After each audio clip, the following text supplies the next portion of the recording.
Well, hello, everyone. Welcome to a brand new game, or an old game. One very old indeed.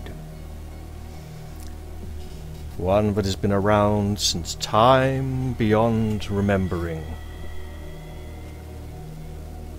Hearken to those strange siren calls, that stormy figure in the distance. This is the new Call of Cthulu game from 2018. Now, for those of you who don't know me, I like to begin a new Let's Play with a little bit of a preamble, if it's something I'm familiar with or if there's some kind of history. So, I first became aware of Call of Cthulu in the 1980s from White Dwarf magazine, actually, back when Games Workshop actually supported role-playing games and produced and published adventures for them on a, semi-regular to regular basis. And they put out a lot of material for Call of Cthulhu. They had articles on,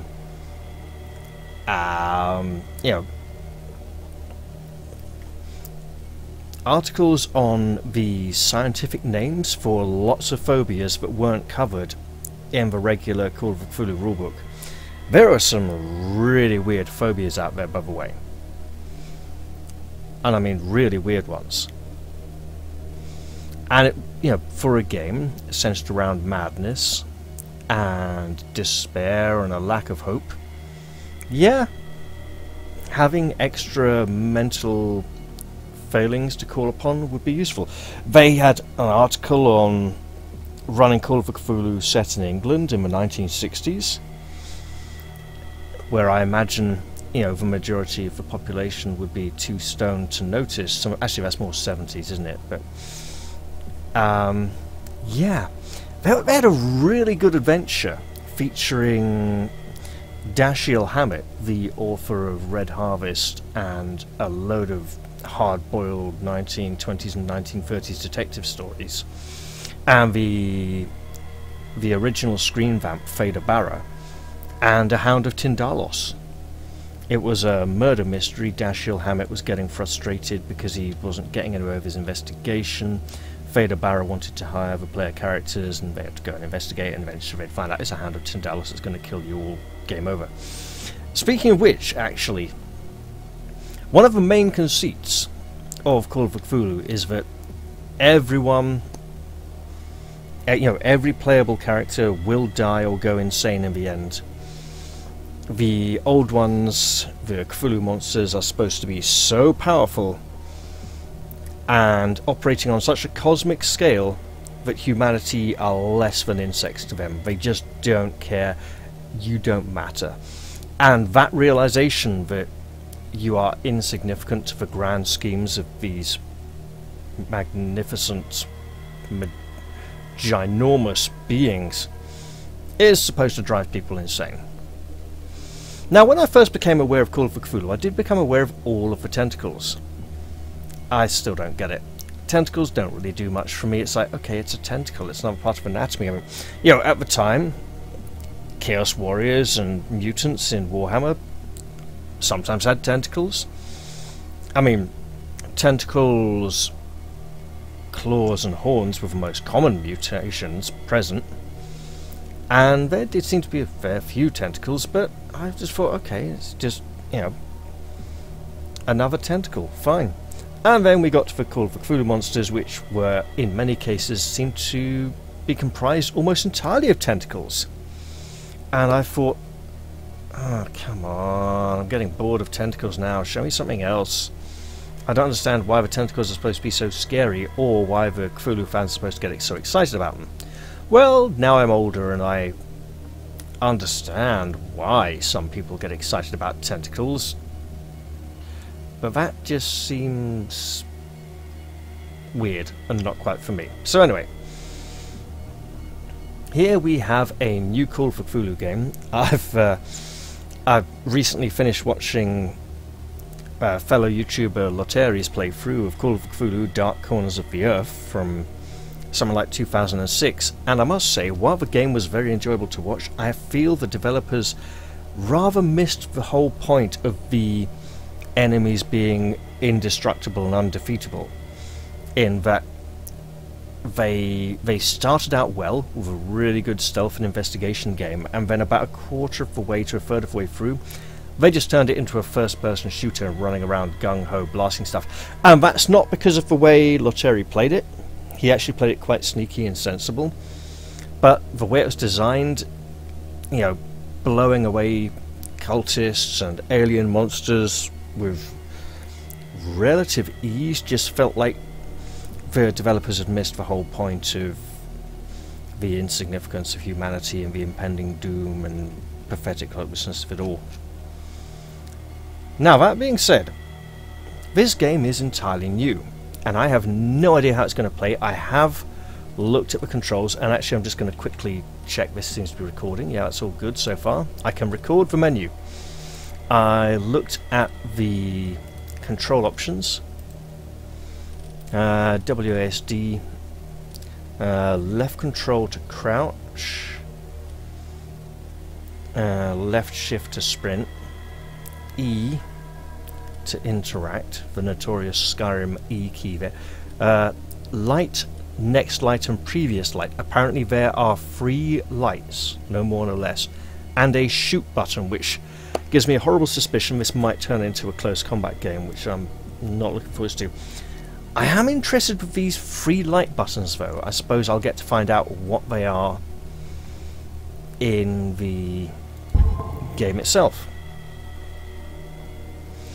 Now, I'm led to understand that in true Call of Cthulhu style, it's set in America in the 1920s, and we'll be playing some kind of investigator.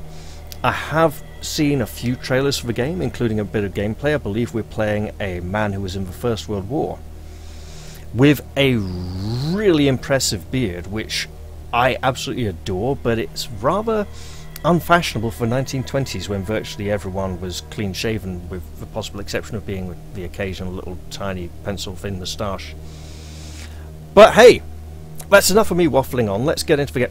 Thing is, if he's like in a big coastal area, there could be a lot of sailors around, so his beard would be less remarkable, and he could just be horribly unfashionable. But depending on how early into the 1920s we are, and how unfashionable this place is, because it could be like this old-fashioned place where the new modern trends haven't quite made it yet.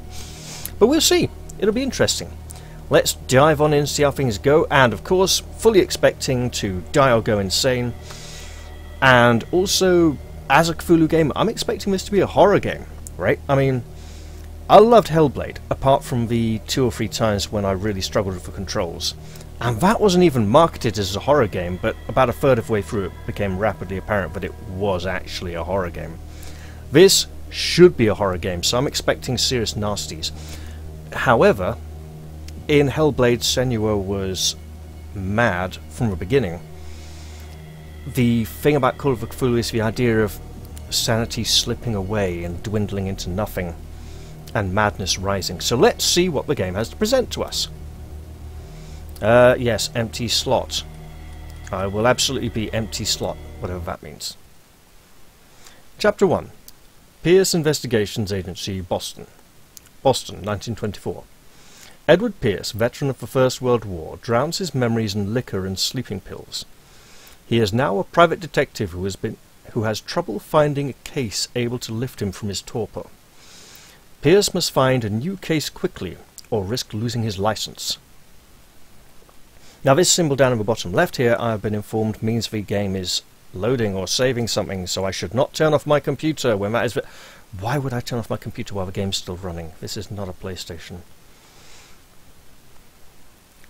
Enter madness.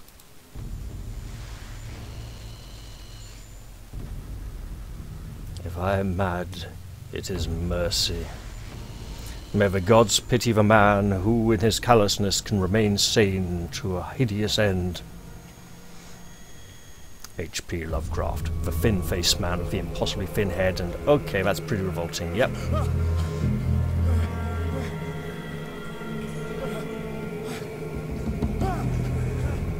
That's a shark's head.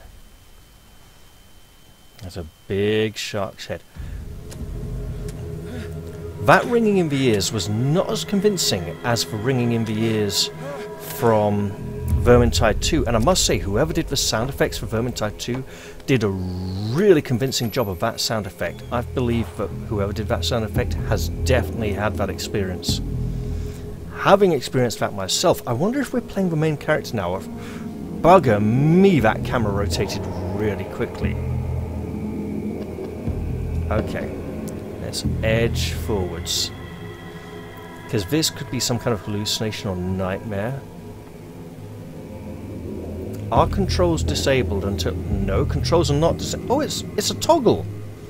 It's not a press and hold, it's a toggle. I love that.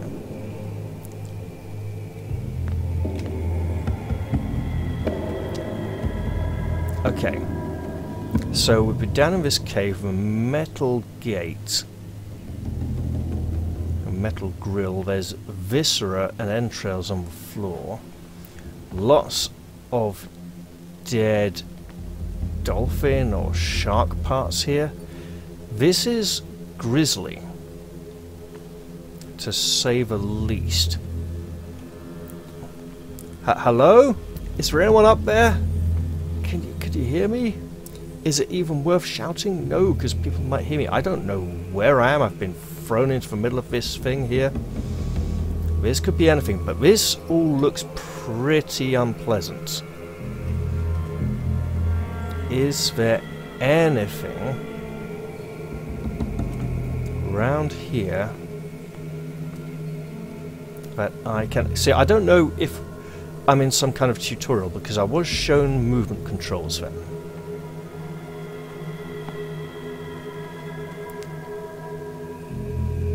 Yes, I should absolutely crouch and crawl through there, but I would like to peek through.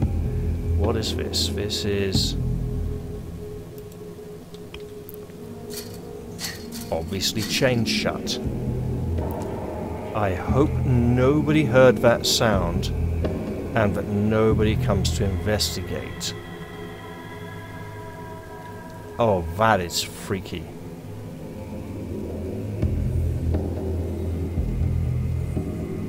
Okay, we appear to have steps beneath us. Also, hey, those of you watching, if this is too dark, let me know, because I know YouTube darkens videos when it uploads them. Counter darkness, must light up some items in order to interact with them.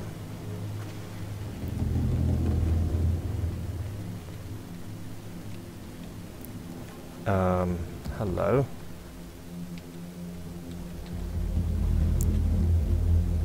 I should crouch.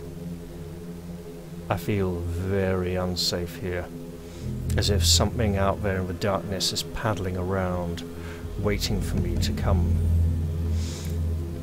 So yeah, while I've set the darkness levels to suit my eyes, I am aware that I have relatively good eyesight, and what is not too dark for me is too dark for other people. Well, hello, this is also chained shut. That's no good. Can I at least...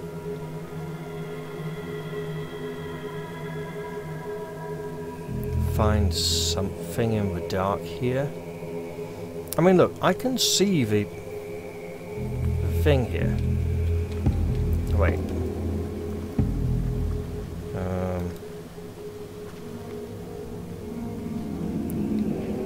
Oh, that is not a good sound.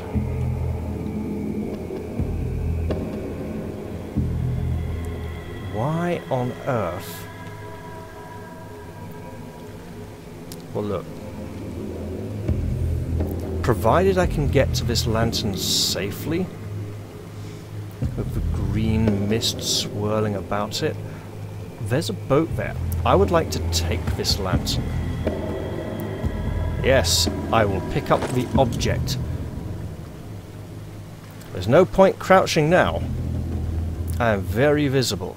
Now, what is this? Hey! Bolt cutters. Yeah. Giant adjustable spanners. Can I open that? No, not really. Now, is this going to be a case of use the bolt cutters, you know, open up some kind of inventory and select them? Or can I just interact? And do I have to put my... I should have to put the lamp down to do this, right? Because that's a two-handed job. And then I'm going to be really sneaky.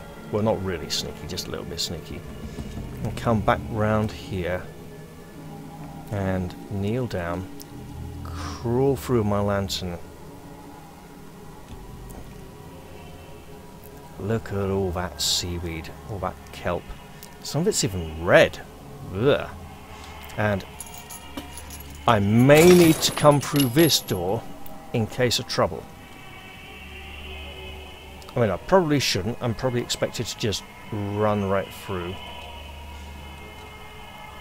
But this is not a healthy place to... Why could I not just take this one?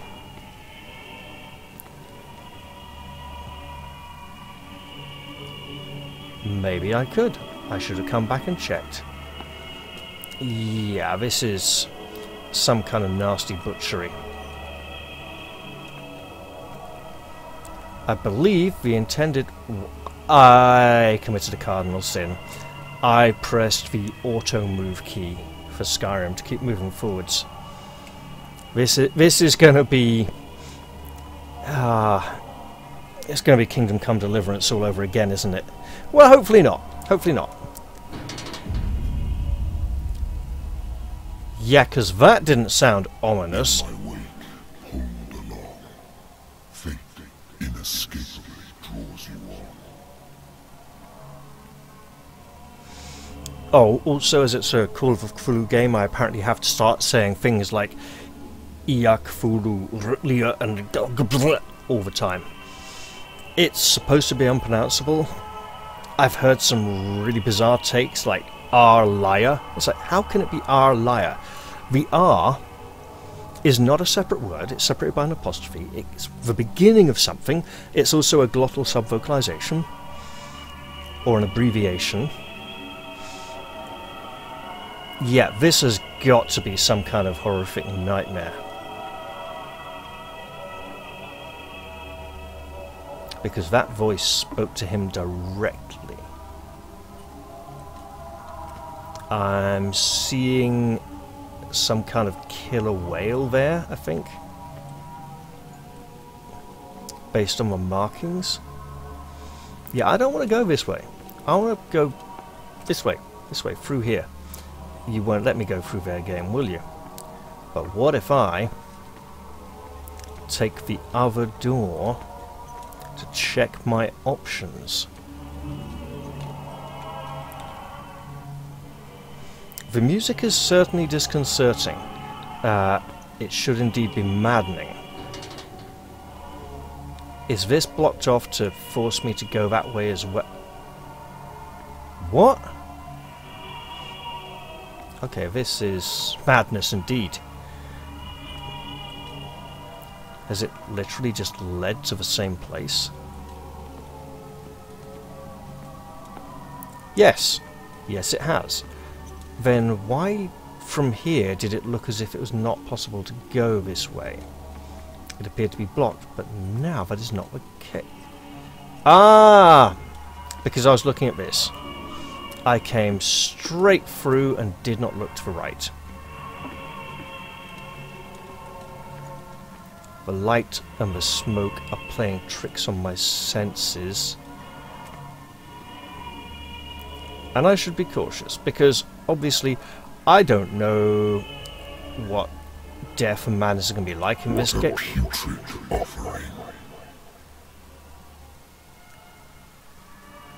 Alright. Ancient strange being that is speaking to me in my head. I bet I can't crawl through here. No, that's a dead end. That is not even something I can probably enter. Don't fight. You have been chosen. Apparently I can run now. Leg it! Towards the doorway, O chosen one, and that is not a good sign. Behold. Everything has already been written.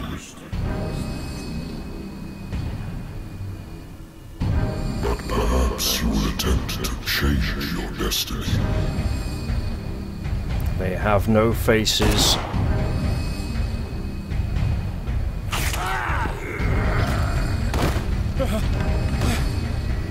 Wait!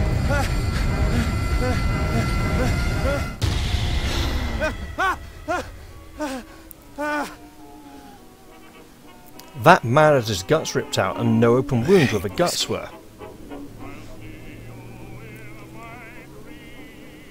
Apparently I have a diary.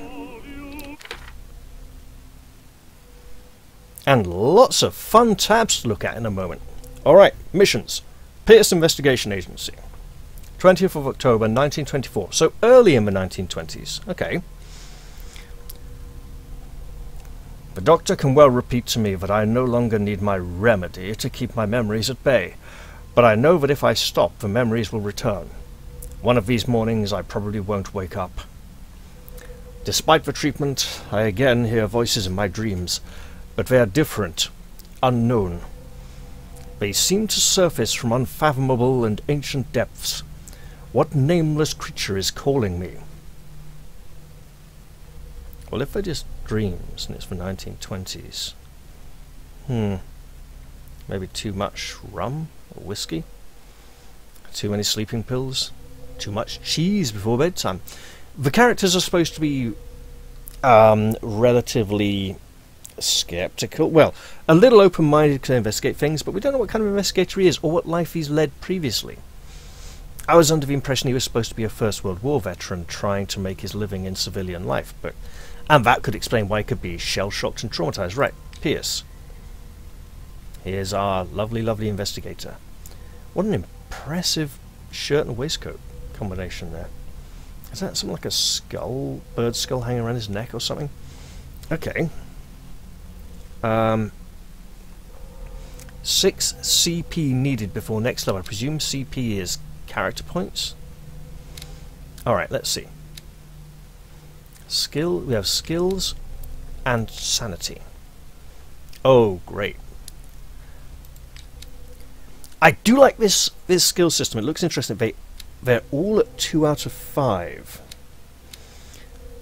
We have spot hidden. No available character points. So yes, it is CP. Eloquence, strength, medicine, occultism, psychology, and investigation. So investigation represents your investigating talents. Sure, that should be investigative. Investigation represents your investigative talents. Improving this skill increases your chances of understanding past events by analysing a crime scene or an object, and of picking locks. I wonder why they start at... Also, they are percentages. If any of you have played Call of Cthulu games in the past, you'll know they're highly percentile based on weight. This is free of... They're not all too... Oh god, did some of them change? I could have sworn they were all 2 of 5. Okay. Spot hidden. Spot hidden represents your ability to find hidden objects. Improving this skill increases your chances of finding hidden objects. An undiscovered object will not appear in-game. Oh, we want to be raising spot hidden and investigation then. Eloquence represents your ability to influence those you talk to by your power of speech. Improving this skill increases your chances of convincing or manipulating during discussions. Strength represents your ability to call on your physical power. Improving this skill increases your chances of forcing doors or mechanisms or of using violence, physical or verbal, during interactive discussions. So easily, used for intimidation there. Medicine represents your medical knowledge. Improving this skill increases your chances of determining the dosage of a drug, or of making a diagnosis, or of expressing your understanding of a medical problem. For medicine, occult skills can only be improved by objects discovered in the environment. So character points cannot be used to improve these two skills, which would be why they are a different colour. Occultism represents your knowledge of the occult sciences. Improving this skill increases your chances of determining the use and origin of occult artifacts and of expressing your knowledge of the myth. And then we have psychology. Psychology represents your knowledge of human behaviour. Improving this skill increases your chances of understanding the motivations of a person based on his or her behaviour, or on the analysis of objects. I would like to improve these skills over the course of the game. We also have sanity. Nightmares. Edward Pierce is a veteran of the First World War, where he took part in the Meuse-Argonne offensive. That looks French. Probably Meuse-Argonne. I might have to check for pronunciation on that. However, he might not have been in an army that pronounced it very well anyway. He is one of the few survivors of the Lost Battalion, American units that suffered heavy losses from enemy and Allied artillery fire. Forced to hold their position for several days, surrounded by the bodies of their fallen comrades without food or medical supplies, the soldiers were considered as lost by their fellow countrymen. Pierce is traumatized by these events. He consumes sleeping pills and liquor to ward off the nightmares that haunt him. I presume we can collect various mental trauma over the course of the game, and that of course doing so will reduce our sanity. Our sanity is currently stable. Confident in your abilities and your Cartesian mind, you conduct your investigation by sticking to the facts, your convictions, and your perception of reality. Your conclusions are logical and reliable. That is likely to change as more mental trauma is suffered.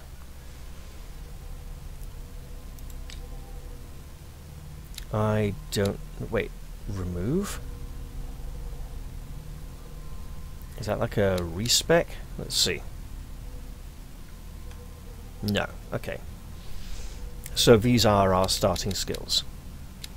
We have Dark Water. You don't have any information yet. I strongly disagree. I've read The Lord of the Rings. Is it Sam or... no, I think it's Pippin who meets the Dark Rider, and his words when he's brought back to the others are, "I thought I had fallen into very dark water."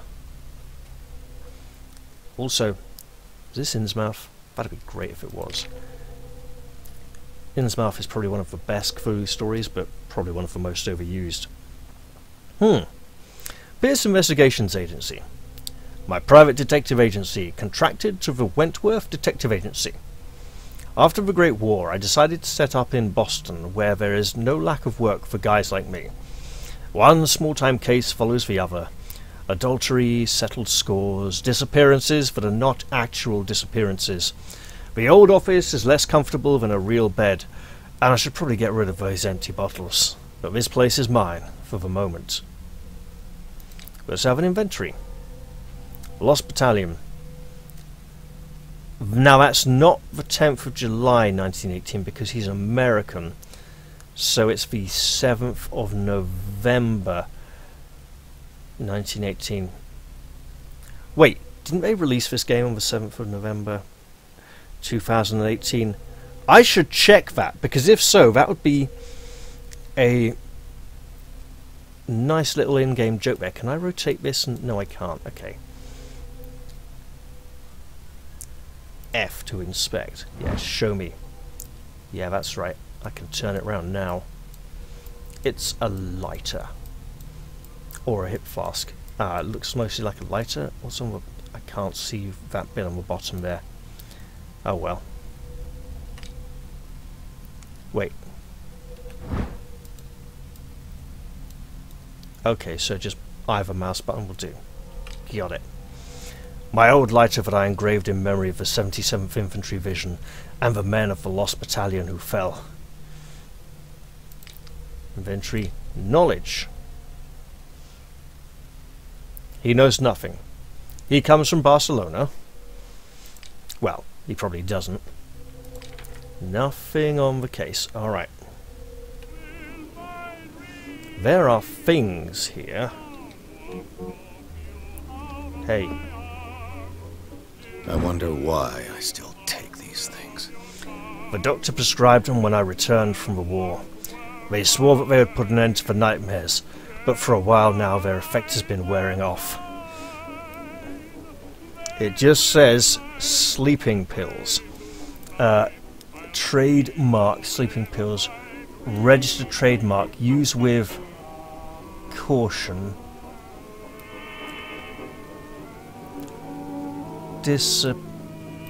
Deceptive name suggestions? Descriptive name suggestions?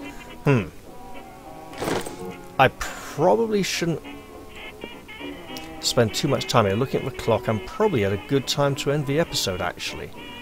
So I will do that now and record another one sometime later. I hope you've all enjoyed this initial offering into some crazy 1920s detective's descent into madness, and I'll look forward to seeing you all in the next one.